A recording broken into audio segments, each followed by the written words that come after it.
Steve Ethan for introducing me.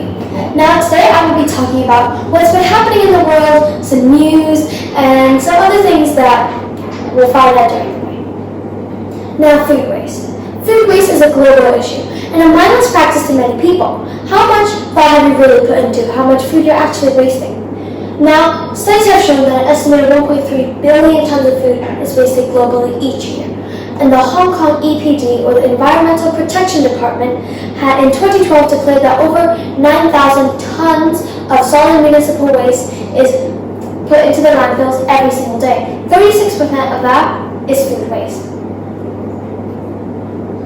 Now, this impacts many things, like animal agriculture. Animal agriculture is a factory that specializes in the breeding, raising, and slaughter of animals for human consumption. Now, this may have many problems. Some people say that the animals aren't treated right, all stuffed into a tiny place. Some say that this is how diseases happen. Some say that this is not the right way because they take so much food. Why can't we just feed it to the humans? And I do agree, but there is one big problem. Some farmers get greedy and they give these animals some medicine. And anybody who consumes this animal after will also get this medicine that makes the animals grow faster. But then this also leads to many children eating these and growing at a premature age. And this is not healthy for them in the future. Now, plastic food. Plastic, and it comes in most things nowadays, come in plastic wraps. Now, it is true. How many times have you tried to go to the supermarket and actually find out that everything has plastic? Everything. Even if it's a plastic, even if it's like a glass bottle, there's plastic on it. Now, the problem with plastic, it doesn't disintegrate. It just breaks up into smaller pieces. And some of them find their way into landfills, into bins, and into the ocean too, which fish think that they're prey and just eat them, which also might block their digestive system, their reproduction system, and also that it's not healthy for them. So we either die off, have a reduced population, or these fish come to our plate and we eat fish with plastic in them, so we have plastic in us too, which isn't the best for them or us. Believe it or not, fish are not the only animals being affected by this. Many animals are reducing in size in the past few decades. For example, heat makes frogs go through their life cycle much faster. Now, by the time their body tells them to stop growing, they're 10 to 15 times smaller than they should be. And especially for frogs whose skin need to be moist all the time, this is deadly. And some may have already went extinct. Now, for birds, they can't fly long distances if they don't have much of a wingspan and they can't carry a lot of eggs.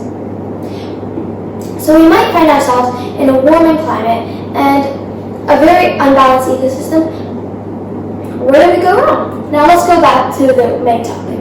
On small steps, what can we do? Now, I asked some people about what they thought about bringing food home, leftovers from diners, and bringing it home to eat at another meal. And this is what someone said. They said, "Really, if it tastes bad, oh, I don't know, it's too much of a fuss." But one person said something really interesting, and I'd like to share with you today.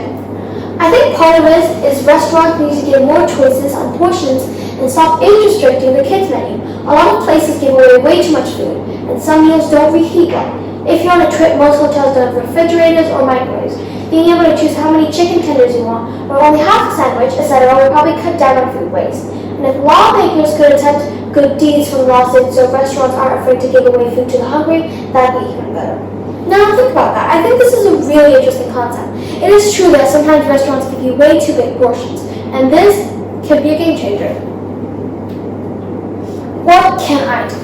So here I have a list of 6 things that you could do, perhaps. Now, buy only what you need, and shopping smart is about the same thing. Don't buy more than you need because you can't finish it. And where does that go? Into landfills, in your bin, and it's not the most practical thing. Takeout and donating to food banks is actually some really simple things you can do. If you have something that you're willing to do, just take the food home and eat it for another meal. And donating to food banks is very simple. If you don't have the time or effort to shop smart or compost, you can donate to food banks and it will help. Composting, I do understand that some people don't have the properties or they don't have enough space in their homes. But if you can, this is a great alternative. And sharing meals is great because everyone has a taste in everything. Now, Wasteless Food Better has been trying, we have in the past year, just tried to mostly spread awareness about the situation. And it is really refreshing. As you can see, now more and more news outlets are actually talking about the problems that are happening, including food waste. And how we're focusing on this. I did some research on this myself, and I think it's a fascinating topic. And if you want, you can do it too. Now, without further ado, I will introduce Oscar, who will explain our website.